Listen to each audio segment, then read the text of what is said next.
GSD Burst webinar. Today we're going to be discussing scaffolding, specifically scaffolding in supporting student learning in the classroom.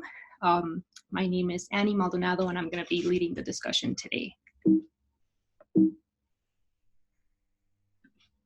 Okay, so just so you know a little bit more about me, most of my background is in special education, and I taught preschool and first grade for a number of years in Miami, Florida.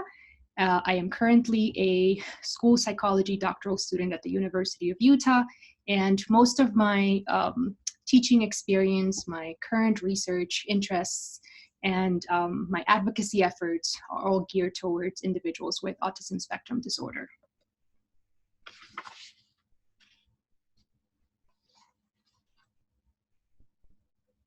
So in this webinar, we will be discussing the definition and theories behind scaffolding. We're going to be reviewing some strategies, scaffolding strategies across instructional, behavioral, and social emotional learning areas. We're also going to be talking a little bit about fading and removing scaffolds, and definitely discussing some implications of scaffolding within all of these strategies within the classroom. So we can think of scaffolding, and here we have a comic strip that says, oh, I've remolded other boyfriends before, but Tad's the only one who doesn't seem to mind the scaffolding. So we can think of scaffolding in terms of construction and sort of building a temporary structure that's going to facilitate sort of newer components of the construction. And we can think of instructional scaffolding in the same way as facilitating new learning for students.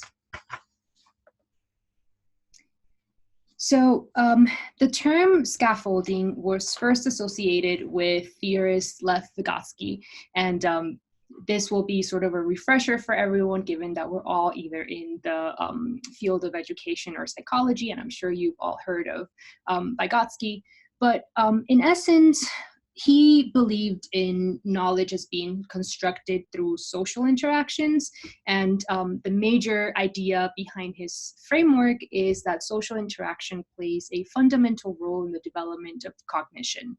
And so as we go through the various strategies through this webinar, I want you to keep in mind that scaffolding, the basis of scaffolding, is pretty much social interaction. So a second aspect of Vygotsky's theory, beyond that of social interaction playing a major role in cognition development, is the idea that the potential for that cognition development depends upon the zone of proximal development. And so there are three zones according to Vygotsky. The first zone is that which is already known by the student and where the student is able to work independently. It's their current understanding and where they can work unassisted.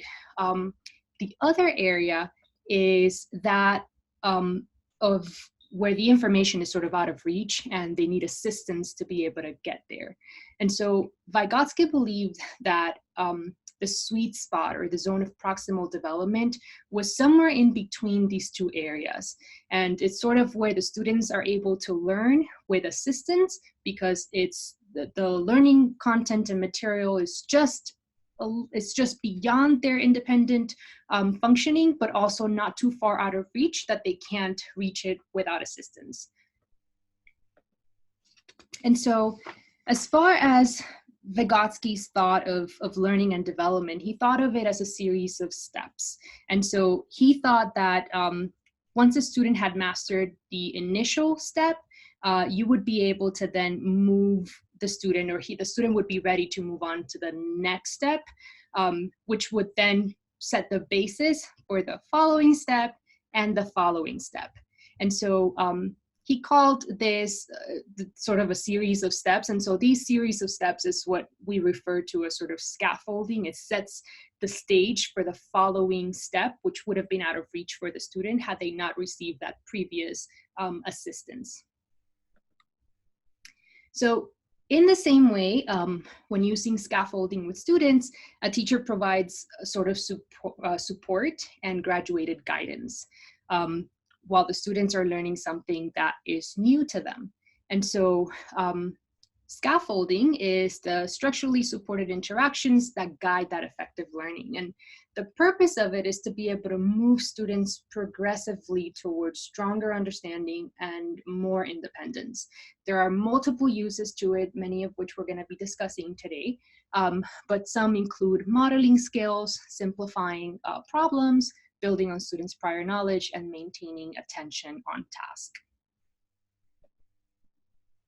So the strategies that we're going to be discussing now that we have sort of a framework of what scaffolding is, I want us to talk about strategies to be able to sort of scaffold and gradually guide students in learning through various areas. So as teachers, we sort of have an understanding of how scaffolding works within the classroom as far as instruction is concerned, but I wanted to also expand it a little bit beyond that and talk a little bit about scaffolding strategies that target behavior, as well as scaffolding strategies that target social emotional learning as well. So I'm going to very quickly and briefly hit on some instructional strategies, and then towards the end also talk about 3 specific social emotional strategies, but the bulk of our presentation today is going to focus on behavioral strategies. So as far as instructional strategies, given that most teachers are familiar with these strategies, again, I'm just gonna give some examples, but some instructional strategies that target, some scaffolding strategies that target instruction include graphic organizers, Cornell notes, and reading guides.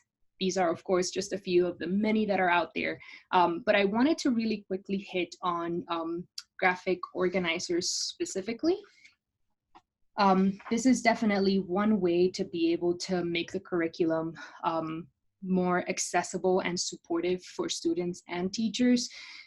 Graphic organizers are really just a visual way to organize content, including facts and terms and ideas. And so they come in different forms, as you can see here.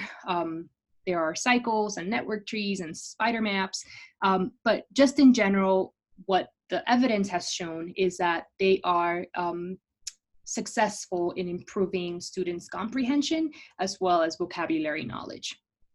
Now, in thinking of improving comprehension and vocabulary knowledge, there are some factors to keep in mind as far as that improvement through graphic organizers, and that is, one of them is grade level.